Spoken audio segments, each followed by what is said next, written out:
Hi, this is Ghost and welcome back, and today I've got you a bit more Rainbow Six Siege, and this is fastly becoming my favourite game to play at the moment.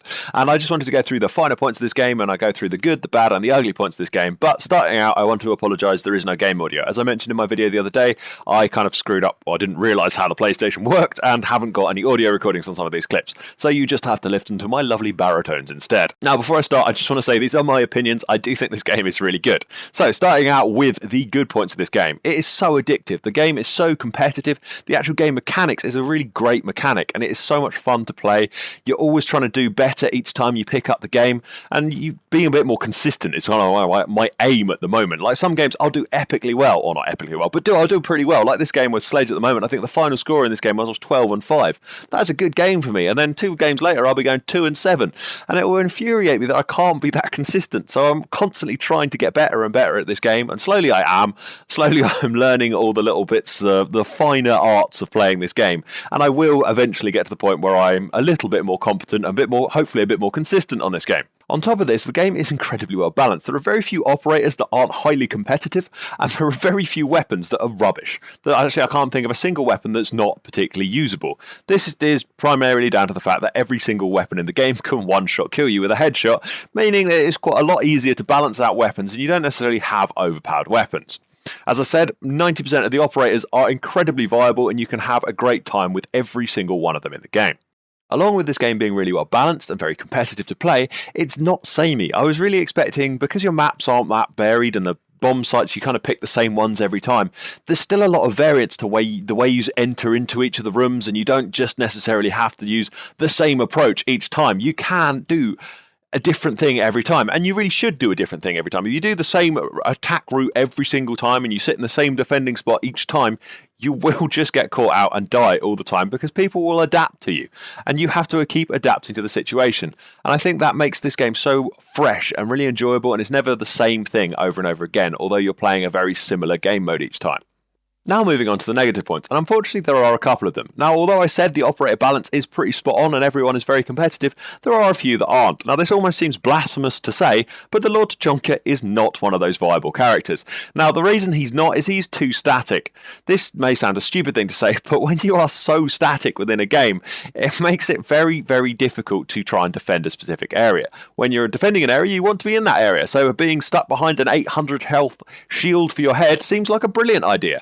However, you are just too easy to flank. Because you cannot move with this shield, you're stuck in one corner.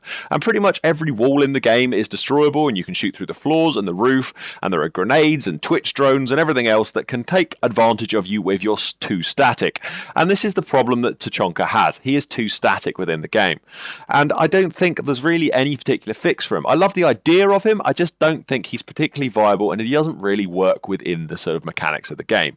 There are a few tweaks he could have which would make him a little bit better. Starting out with, I don't really understand why the first shot recoil from his LMG is quite so high. It's on this massive enforced bipod. Why have we got this huge first shot recoil? Just reducing that would make him a little bit better, although I don't think it would make a massive difference, and he still wouldn't be overly competitive.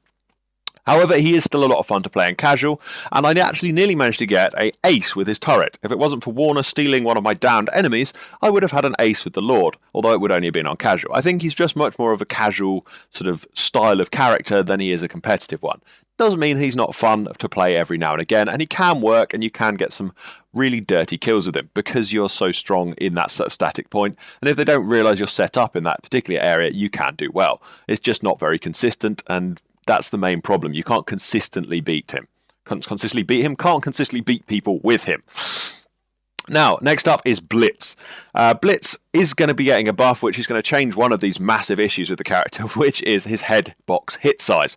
As it currently sits, his earmuffs and his visor are included in his head box hit size, which just means that he just dies to headshots all the time, and it just doesn't quite work within the game. So hopefully we'll have to see how these changes make a difference to the character. I do think he needs something a little bit more as well, because even with those changes, his flash hasn't got a massive range, and he will still get shot in the hand quite consistently. So we'll have to see how those changes work out, but we might need a little bit more of a buff to him. The other one is a brief mention, is IQ. Now, she does have her counters. Not counters, she can counter people, especially things like Pulse. She can see Pulse further away than he can see her, so he can shoot her through walls. The issue with this is, obviously, she is only using a pistol, which means she has as is at a significant disadvantage to other people who are using their gadgets. I think it would be very nice to see her gadget changed over to something like Jackal's visor, so she drops down her visor and she's able to see gadgets. I also think it would be a really good thing if she wasn't able to see friendly drones through the gadget, because occasionally you will shoot a friendly drone when you're aiming at something else, well, thinking you're aiming at something else. But for the most part, she is quite viable. I think she just needs a little bit of love with her gadget, and instead of having a flip-up wrist thing, have a flip-down visor. I think it would just be much, much better. Next up, there are still quite a few bugs and glitches in the game. For example, the other day we were playing on Bartlett University, defending Classroom. I walk into the room as the last defender, down both the guys, kill one of them, turn around to kill the other one, and we just lose. For no particular reason. I think the game just considered that I was stepping off of the objective for no fathomable reason whatsoever, and I have no idea why it thought I was doing that. And unfortunately, it was for match point, and they ended up winning the game, which was incredibly irritating. And last up is the weapon balance. Now, although I said all of the weapons are really balanced in this game, there are two that stick out like a sore thumb as being completely imbalanced, which is the Bearing 9 and the SMG-11. These should never be sidearms. They are primary weapons. They are actually better than some primary weapons in many cases, and it allows these operators to run with a shotgun as a primary and still have a weapon that can kill people at any range very effectively. And I think they either need to be nerfed or just taken clean out, or have some buff to the pistols to either have the pistols being able to have a red dot sight or a reflex sight on them, which would make them more effective at those longer ranges, but it's still not as effective as those weapons. And I just don't quite like them. I don't know exactly how I'd go around changing them.